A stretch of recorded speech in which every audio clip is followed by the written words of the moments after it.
تین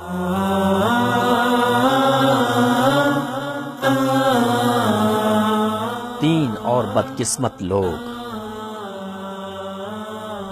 کیا آپ جانتے ہیں کہ ٹخنوں سے نیچے کپڑا لٹکانے اور دوسرے دو لوگوں کے بارے حدیث کیا کہتی ہے؟ حضرت ابو ذر رضی اللہ عنہ روایت کرتے ہیں کہ رسول اللہ صلی اللہ علیہ وآلہ وسلم نے فرمایا، تین قسم کے لوگوں سے قیامت کے دن اللہ تعالی کلام نہیں کرے گا اور نہ ان کی طرف دیکھے گا اور نہ انہیں گناہوں سے پاک کرے گا، اور ان کے لیے دردناک عذاب ہوگا۔ نمبر 1، ٹخنے سے نیچے کپڑا لٹکانے والا۔ نمبر 2، احسان کر کے جتلانے والا۔